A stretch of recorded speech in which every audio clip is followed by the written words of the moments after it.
Good morning, OEMS Middle School students. This is Mr. Woolley. And remember, the information contained in this video is intended to be viewed only by the students in Mr. Woolley's classroom. By watching the video, you agree that you will not record or share the video with anyone who's not a student in Mr. Woolley's classroom.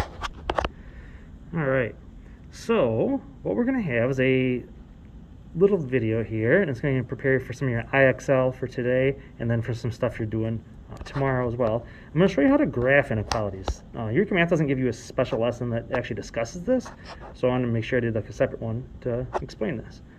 Now, if I wanted to go ahead and graph x is less than 3, what I would use is I would click on the 3 if I'm in IXL or if I'm drawing it out by hand. You draw an empty circle. And since x is less than 3, it's any number that's going to be smaller than 3. So you draw your arrow to the end of the line. Now it's IXL. You click once or twice if you get a filled in or empty circle. In this case, I want an empty circle. And then you go ahead and click, draw your arrow over here and click on the end of the line. And it'll have a nice little arrow with hopefully an open circle in it. And if you don't have an open circle, click again on the circle and it'll be darkened or filled in or it'll be empty. So you'll be able to see in just a second which ones will require the filled in circle. Now, for B, if I have x is greater than 6, all right, so 6 is still my number, so I'll click on it, or in this case, draw it, an open circle. Remember, click twice or a couple times if you have to get empty or filled in when you're in IXL. And I want an empty circle here. And x is greater than 6, according to this, so it's 6 or anything greater than that. So it's an empty one because it's anything greater than 6. It does not actually include 6, but we're going to click on that 6. And notice how it's an empty circle. Now, you'll notice a difference. Let me zoom back out here. These have empty circles. These have filled in circles. The reason is because the or equal to portion is included on these ones. So it actually includes this spot technically. On these ones, it does not include it. You start with a 6, but you show anything bigger than that. That's what it really shows. But when you fill it in, or if you're in IXL and you click or double click, whatever you got to do to get the filled in bubble, that's what we're going to want if this symbol is involved, if one of these types with the equal to, because it actually will include that spot. So in here, x is less than or equal to 2. You fill it in because it could actually mean that spot in anything smaller than that. Whereas here, x is greater than or equal to 8. You bubble it in and fill it all in because you actually want that spot too, and anything bigger than that.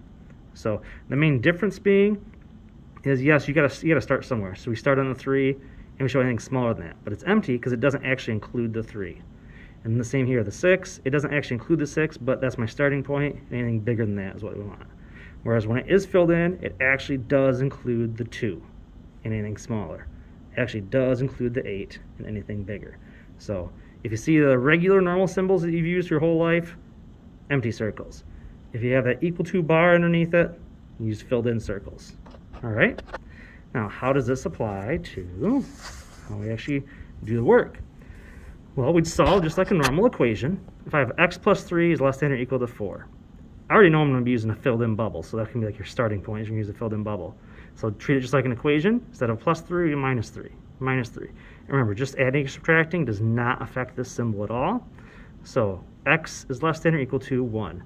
So I fill in my bubble, and anything smaller than that, so I'm going this way with my arrow and click on that outside edge when you're in IXL. It'll give you a nice little arrow there with a filled in dot.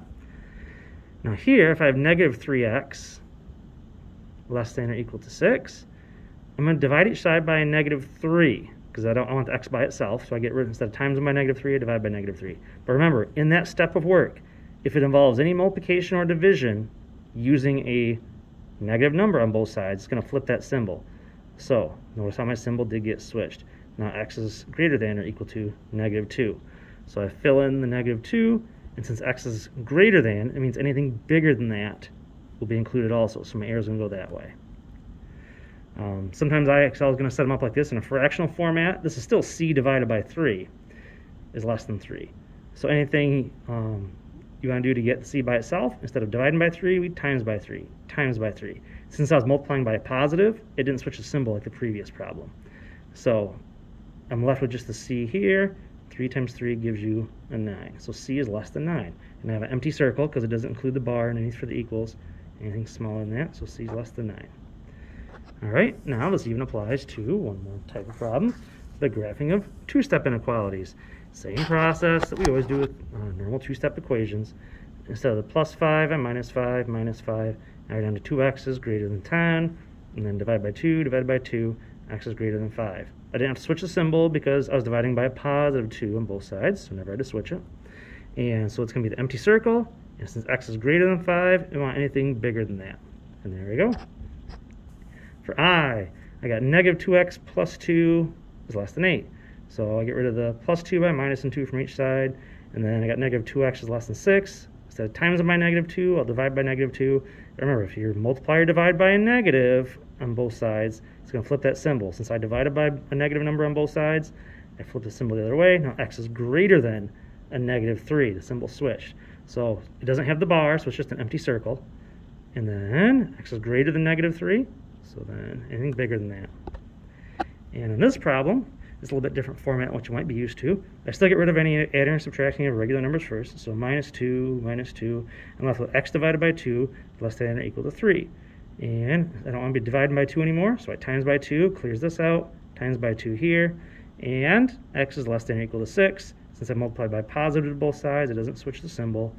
And since I have the bar underneath, it's a filled in one, and x is less than 6, and then going this way to the left. All right, so thanks for watching, and go ahead and give your assignment in IXL a try. Thanks for watching.